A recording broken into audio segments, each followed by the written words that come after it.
Oh my goodness, this is football? Not this is football. It is a madness. ইউরোপের চ্যাম্পিয়নদের সামনে Arsenal যেই খেলাটা দেখিয়েছে, আপনি গোটা দুনিয়ার যেই প্রান্তেই থাকুন না কেন, আপনি যেই দলের ফ্যান হন না কেন, আপনি ডেক্লান রাইসের এই গোল দুটো দেখার পর বলবেন জাস্ট ওয়াও।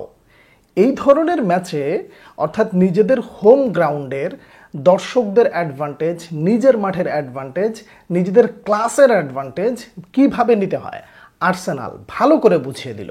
রিয়াল মাদ্রিদ এই সিজনে আপনাকে আর কি দিতে পারে I don't know. Real Madrid এই সিজনে ঘরের মাঠে আবারও সেই পিছনের দিনের মতন কামব্যাক দিতে পারে কিনা সেটা আপনিও জানেন না, আমিও জানি না। আত্মবিশ্বাসের খাতিরে আপনি বলতেই পারেন রিয়াল মাদ্রিদ ঘরের মাঠে অনেক কিছু করে দেখিয়ে দেবে।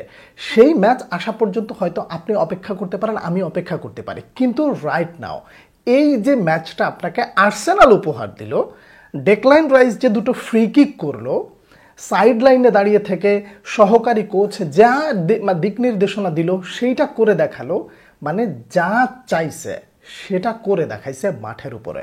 ডেক্লান রাইস যে বারবার ইশারা দিচ্ছিল this is Arsenal, it is our home ground, এই যে যে মানে সিগন্যালগুলো দিচ্ছিল, এইগুলো যে আসলে মিথ্যা না, এইটা তার কেরিয়ারের একটা বেস্ট নাইট এভার হয়ে থাকবে।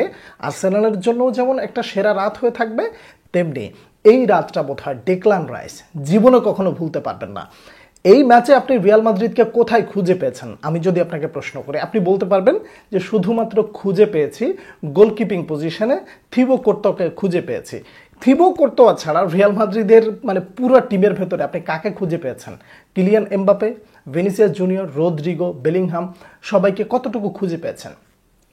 1% চান্স পাইলে ওই চান্সটাকে আসলে যদি আপনি কনভার্ট করতে না পারেন, তাহলে তার উচিত শিক্ষাটা কিভাবে দিতে হয় আপনাকে মোটামুটি আর্সেনাল শিখিয়ে দিল।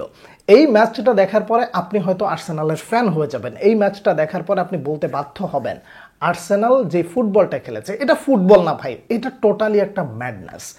এইখানে আপনি আর্সেনালের যত প্রশংসা করেন, আপনি রিয়াল মাদ্রিদের ফ্যান হিসেবে দুঃখ পেতেই পারেন, কিন্তু ডেক্লান রাইসের দুটো গোল দেখার পর আপনি আনন্দে আত্মহারা হবেন। এবার একটু রিয়াল মাদ্রিদের সমালোচনায় আসেন। রিয়াল মাদ্রিদের এই খেলার পরে আপনার কি মনে হয় যে আপনি ঘরের মাঠে আর একটা কামব্যাক দিবেন? দিতে পারবেন না, বা রিয়াল মাদ্রিদ কামব্যাক দিতে জানে না, এই শব্দ আমি কোনোদিন ব্যবহার করব না আমার হোল কেরিয়ারে। কারণ রিয়াল মাদ্রিদ যেমন অবিশ্বাস্যভাবে মানে গোটা দুনিয়া বিশ্বাস করেছে যে Real Madrid is dead, Real Madrid আর ফিরে আসতে পারবে না, কিন্তু রিয়াল মাদ্রিদ ঠিক সেই সময়েও ফিরে এসেছে। 1% চান্স যদি থাকে, ওই 1% চান্স নিয়েও রিয়াল মাদ্রিদ ফিরে এসেছে।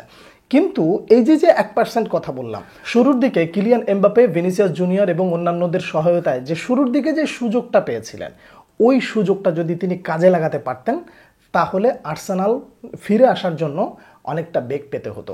প্রতিপক্ষের মাঠে আপনি ডিফেন্সিভলি খেলবেন, আপনি নিজের সব কিছু ঠিকঠাক রাখবেন, কিন্তু তাই বলে 3টা গোল খাবেন, এইটা তো অবিশ্বাস্য। তো এই ধরনের অবিশ্বাস্য ম্যাচে আর্সেনালকে আপনি যত প্রেস করার সুযোগ দিবেন, আর্সেনাল আপনাকে ততটাই প্রেস করবে। আপনার কি মানে রিয়াল মাদ্রিদ কি ফিজিক্যালি এতটা উইক হয়ে গেল যে তাদেরকে বারবার বারবার প্রেস করার সুযোগ দিতে হবে?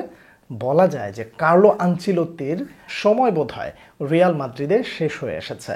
তার কারণ হলো এই সিজনে রিয়াল মাদ্রিদকে আপনি দেখেন প্রত্যেকটা জায়গায় নিজেদের ব্যাকফুটে রাখতে রাখতে রাখতে রাখতে এমন একটা সময় যে নিজেদেরকে মেলে ধরে যখন আসলে আর সময় থাকে না। তো এরকম আসলে আপনি কদিন করবেন? 1 দিন, 2 দিন, 3 দিন, 4 দিন, কিন্তু প্রতিপক্ষ আপনাকে পড়বে না। প্রতিপক্ষের ডাগ আউট থেকে যে ডেক্লান রাইসরে সিগন্যালটা দিল সাইড থেকে বলটা কার্ল করাও, সেটা সে করেছে এবং সে ওখান থেকে গোলও পেয়েছে। তাহলে বিষয়টা বোঝা যায় যে আপনাদেরকে টোটালি পড়ে ফেলছে। রিয়াল মাদ্রিদের টেকনিক্যাল অ্যানালাইসিস থেকে নিয়ে শুরু করে কোচ আসলে কি কি চাইতেছে, সাইড লাইন থেকে আসলে কি ধরনের দিক নির্দেশনা আসতে পারে, এবং তাদের বডি ল্যাঙ্গুয়েজ দেখে আর্সেনাল মোটামুটি বুঝে ফেলছে যে এই ম্যাচে তাদেরকে প্রেস করলে তারা আর ওখান থেকে ব্যাক করতে পারবে না। রিয়াল মাদ্রিদ ঘরের মাঠে কি করবে সেটা সেই পর্যন্ত রাইখে দেন। এই ম্যাচে রিয়াল মাদ্রিদকে আসলে রিয়াল মাদ্রিদ ছিল না, এটা অন্য কেউ ছিল, এটা বললে আপনি হয়তো বা বিশ্বাস করবেন। জুড বেলিংহাম থেকে নিয়ে শুরু করে Kylian Mbappe, Vinicius Junior, Rodrygo, আপনি ফ্রন্ট লাইনের এই সেরা 4 তারকাকে আপনি কতটুকু সময়ের জন্য খুঁজে পেয়েছেন? This is not Real Madrid, এটা অন্য কিছু হইতে পারে, অন্য কেউ হইতে পারে। এখন সাদা শার্টের অপেক্ষা করতে পারেন আপনি সর্বোচ্চ গেলে, ঘরের মাঠে সাদা শার্টে রিয়াল মাদ্রিদ কি করে এইটুকু দেখার জন্য আপনি সর্বোচ্চ গেলে অপেক্ষা করতে পারেন। এই ম্যাচে Declan rice out of the world, তাকে নিয়ে আসলে আপনি যত শব্দ বলবেন ততই কম হয়ে যাবে।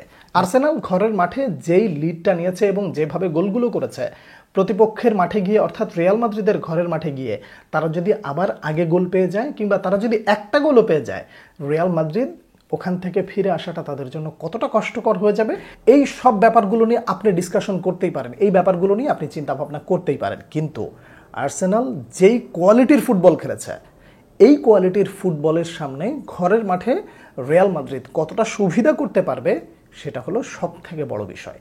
আমি আমার মতন করে আপনাদের সামনে তুলে ধরার চেষ্টা করেছি। আপনারা এই ম্যাচটা কেমন দেখেছেন?